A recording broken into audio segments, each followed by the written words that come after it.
बिस्मिल्लाह रहमान रहीम अस्सलाम वालेकुम वरहमतुल्लाहि वबरकातुहू। ګرانو کتونکو ګرانو مینوالو زه سمون ننګرهارۍ نن یو ځل بیا ستاسو په خدمت کې حاضر یم. غواړم تاسو ټول ته نبوي ډالۍ چې السلام علیکم ورحمتالله وبرکاتو دا حاضر کړم.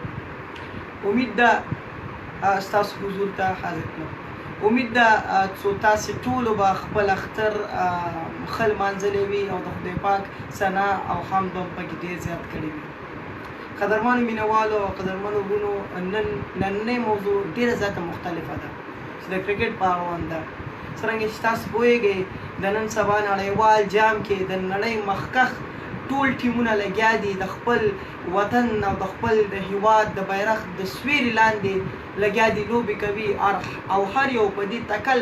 او تلوسه کې دی څو څرنګه وکولی شي د خپل وطن لپاره د ګټې بین المللي جام او همدارنګې ویاړ راوړي او د سپورتي دنیا کې او د لوبو په دنیا کې د خپل وطن په ویاړ باندې د برم او د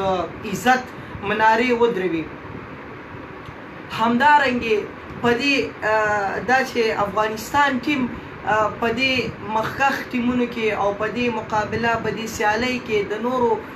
بین المللي سیالانو سره په صف کې ودرېدو او د هغوی په مخامخ شو، دا موږ ټول لپاره ډېر د خوشحالۍ خبر دی. دا ځکه چې په یو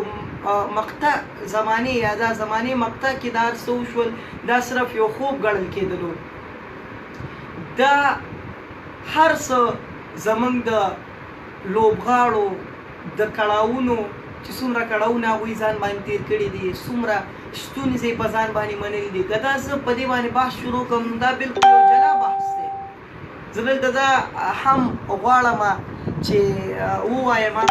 څو دا زموږ د هیوادوالو او زموږ د وطنوالو دعاګانو یعنی معنوي ملاتړ هم په دې کې غټ رول لرلو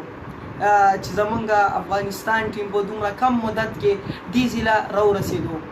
غواړم چې تاسو ته یو یادونه وکړم چې لوبه وي. ګورئ لوبې ته څه ویل کېږي؟ لوبه په لوبه کې به لوړوالی او ټیټوالی به پکې راځي، نو باید موږ یا یو بل ټیم د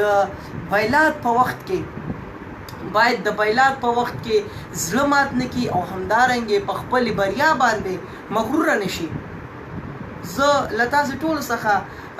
یو درخواست غوندې کوم څو موږ باید دومره زیات احساسي نه شو چې په یو منټ کې یا په یو دقیقه کې یو انسان یو بېڅه لوبغاړی د فرش څخه عرش ته وخېږو او همدارنګې خپل یو اتل په یو څو ثانیو کې او همدارنګې په یو څو منټو کې د عرش څخه فرش ته راښکاږو، هغه هم بېڅه ګناه وي توره. ځکه چې انسان دی، کله به ځلیږي زموږ اتلان او کله به نه ځلیږي. انسان هیڅ کله په یو حال باندې نه وي، نو کله چې ونه ځلیږي باید موږ یې دومره ورباندې نیوکې ونه کړو، دومره ورباندې باید جدي نیوکې ونه کړو، دومره تنقید باید ونه کړو چې د هغوی زموږ د اتلانو زړه مات شي. ځکه چې اتلانو باندې خو ډېر زیات لګښت راځي. ما به خپله فیسبوک مې لږ شاید استعمال کړو، رسنۍ مې ولیدلې، زیاترو خلکو پکې دا ویلې چې موږ غواړو چې زموږ پلانکی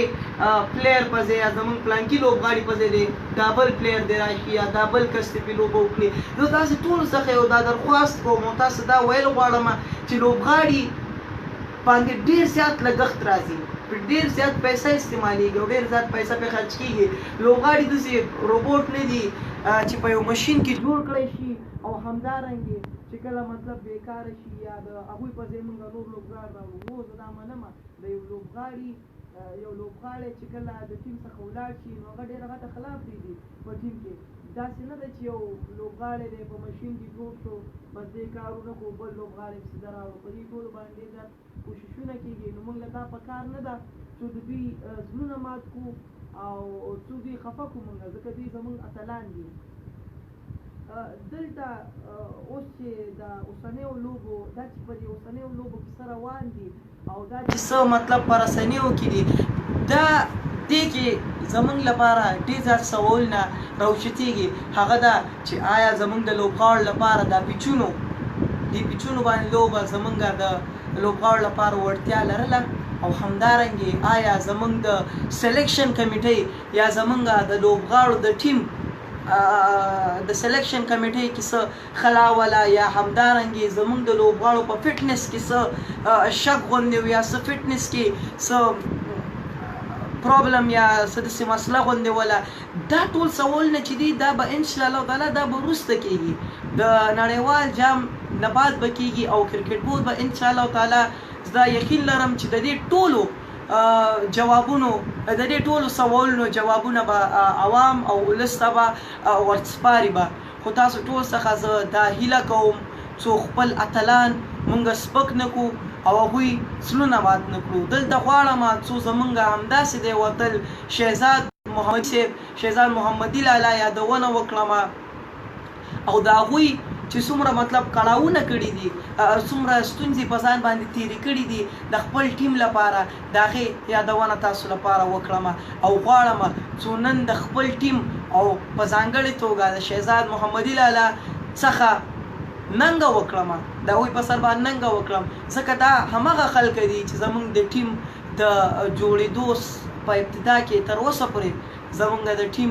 او زموږ د ملي لوبډلې کومک یې کړی دی او ورسره دي غواړم څو تاسې ټول ته دا یادونه وکړم چې همدا شهزاد محمدي صاحب ولو همدا شهزاد لالا ولو چې د ده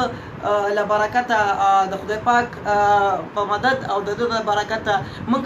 لسهاو سیالۍ له مخالف ټیمونو څخه وګټې او زیاتره وختونه همدا شهزاد محمدي و چې زموږ په هیوادوالو په خولو باندې په مخونو باندې خنداګانې راوستې موږ له د خوشحالۍ یو وجه راکړله او همدارنګې زموږ د افغانستان د ګران هیواد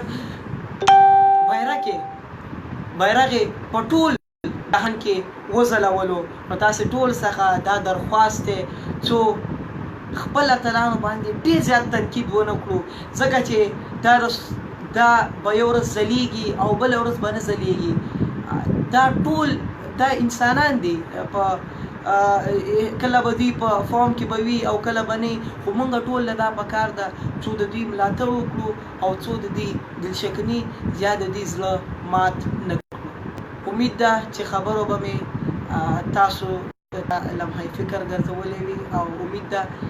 چې تاسې ټولو سره به یو ځل بیا په ژوندۍ بڼه باندې به یو ځای کېږم ډېره زیاته مننه خوشحاله د الله په امان